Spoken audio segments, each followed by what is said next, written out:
The British Army needs in its ranks craftsmen of nearly every trade known to man, skilled men, men who are resourceful and adaptable. For often they must work against time, perhaps under fire, sometimes without proper tools and materials. The Army depends on these skilled craftsmen, the men who in devastated or remote areas provide the services an efficient army must have, the men who keep the machines of modern war in fighting trim.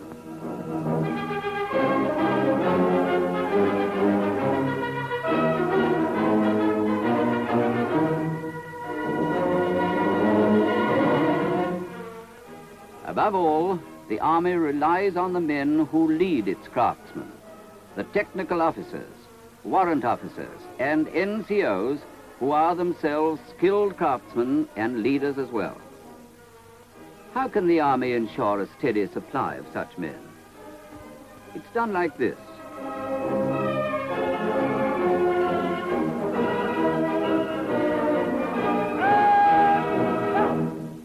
Here they are, the future craftsmen and potential leaders of the Army's technical corps.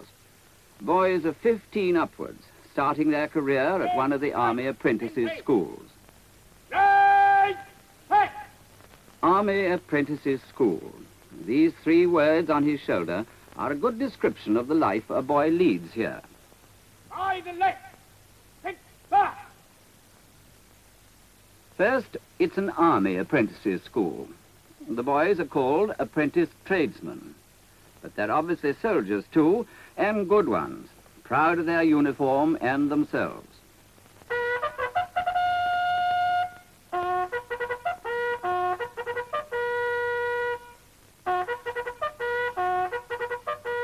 Being soldiers, their life is governed by the bugle, dividing the day into on parade and off parade, marking the time for work and play, for sleeping and eating.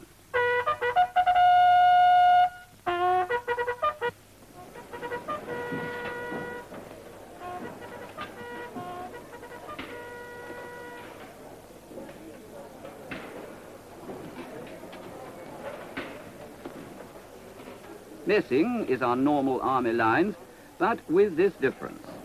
They're growing boys. They get an extra large ration. They need it too, for in the course of a day they use up plenty of energy.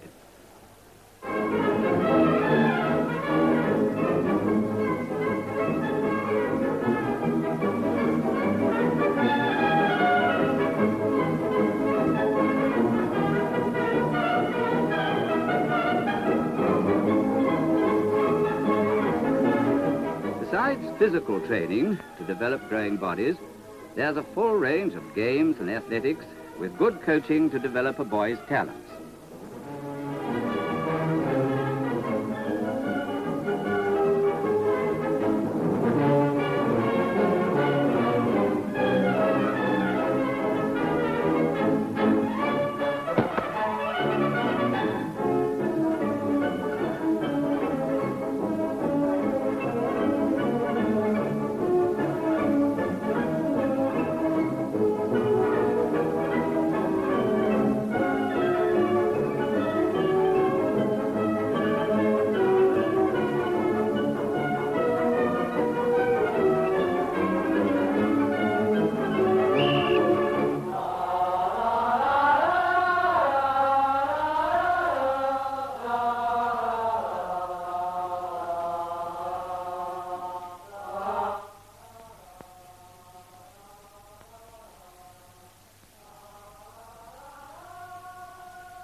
In his barrack room, the apprentice tradesman learns how to look after himself. And here, like other soldiers, he learns the art of living in a close community.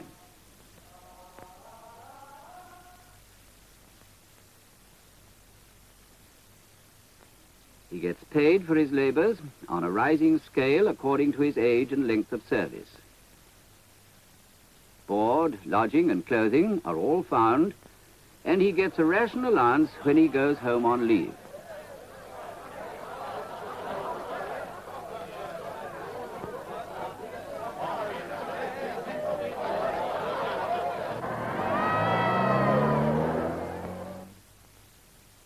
So these are army schools.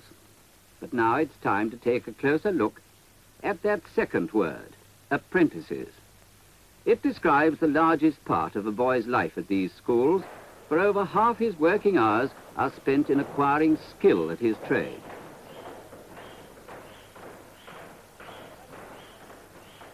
Apprentice is the right word. It's a real apprenticeship that a boy serves in these workshops. Whatever his trade, a boy gets a thorough grounding in it, with theory and practice running side by side. Because he is not engaged on production work, every boy covers the whole range of his trade. Unlike the civilian apprentice, who may spend all his time on the particular line in which his firm specializes. As soon as he has acquired some skill, the apprentice begins to make things that exercise that skill. As his skill grows, so the tasks he is set get harder, until he's covered the whole range of the craft he's learning, and not only its military application. The object of these schools is to turn out an all-round craftsman, so that an apprentice who has served his time here is fit to follow his trade in civil life as well as in the army, a fact which is recognized by the trade unions. Indeed, boys are encouraged to work for a city and guild certificate to set alongside their army trade qualification.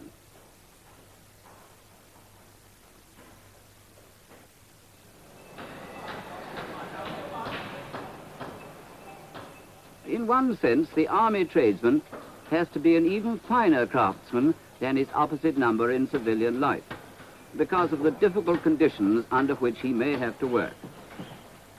An army fitter, for instance, has to be trained to make his own spare parts for first aid repairs in the field.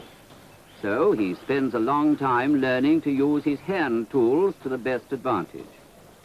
With chisel, saw and file, he learns to shape metal to amazingly fine limits.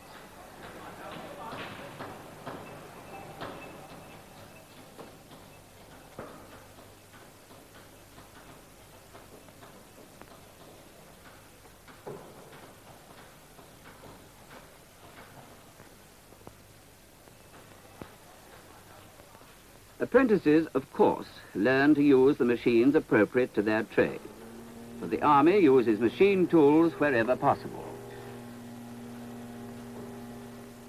But in an emergency, machines may not be available, and then the things that count are the skill in a man's hands and his initiative and adaptability.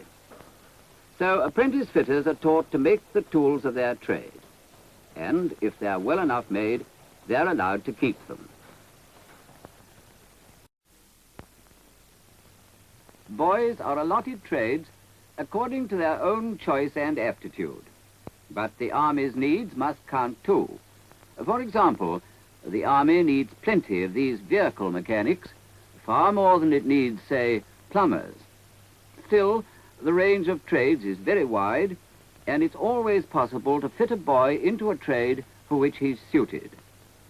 There's the whole range of building trades: bricklayers, masons, painters, electricians, carpenters.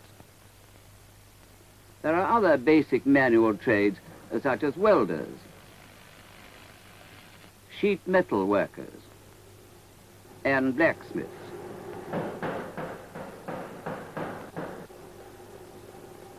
Boys in many other trades are given a working knowledge of these basic trades.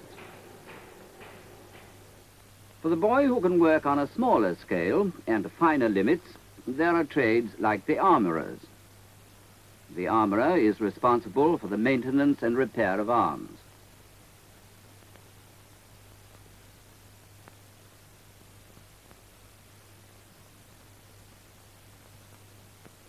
This apprentice is learning how to repair and test rifles.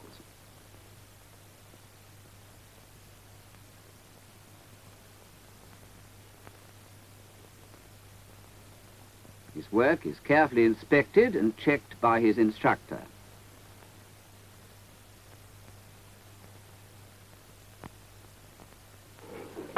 Later, on the range, the apprentice learns how to check the accuracy of the rifles he has repaired.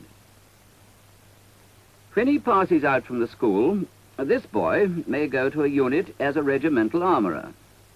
There are armourers with every fighting unit in the army, and their specialized skill is highly prized. For it is the armourer who keeps the army on the target.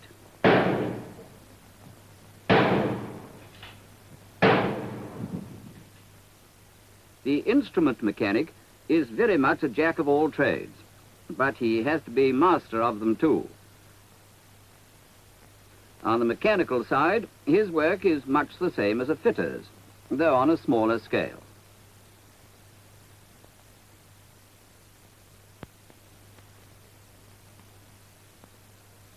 In addition to the mechanical side of his work, the instrument mechanic has to be an expert in the electrical and optical side. The Army has a wide range of optical instruments, and the apprentice instrument mechanic has to understand them all and learn how to check and adjust them. This apprentice is learning how to correct a pair of binoculars. When the two crosses projected on the small black screen coincide, the binoculars are correctly adjusted.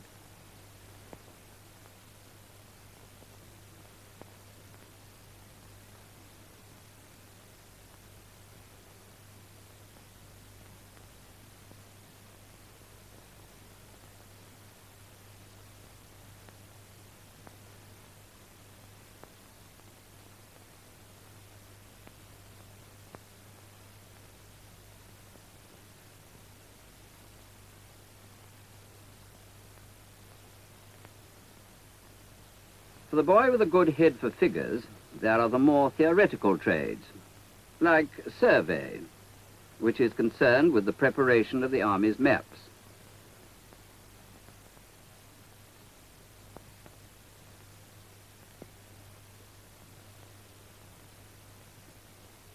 And the draftsman's trades, both mechanical and architectural.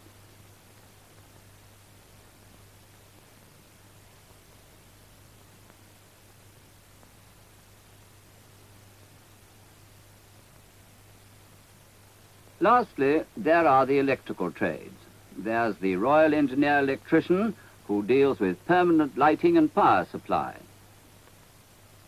And the electrician vehicle and plant, who, as his name implies, looks after the electrical side of Army equipment, especially vehicles.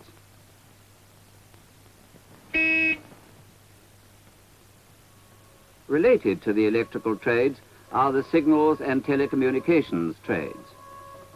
These boys are learning the Morse code as a first step to becoming signals operators.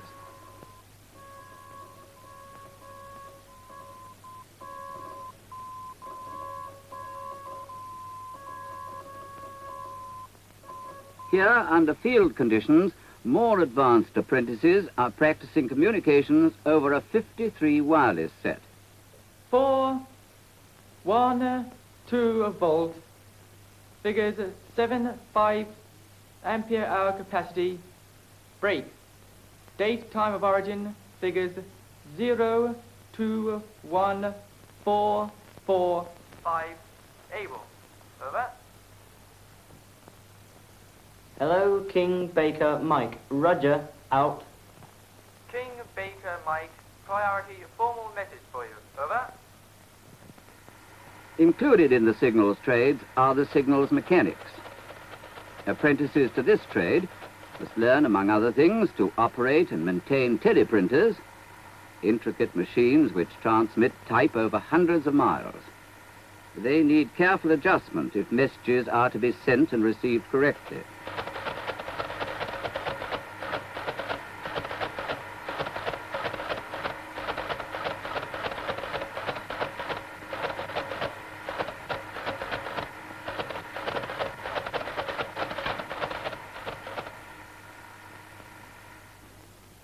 For the wireless enthusiast, there are the trades of radio mechanic and telecommunications mechanic. Both work on wireless, but the telecommunications mechanic works also on radar equipment. This is perhaps the trade that requires most theoretical knowledge, yet these apprentices are taught in essentially the same way as apprentices to older and simpler trades like the carpenter. As in every trade, theory and practice are taught side by side.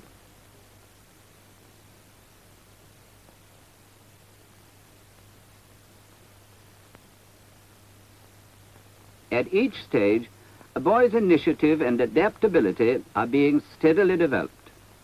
Every boy in this trade makes his own wireless set, and wherever possible, he makes the parts for himself.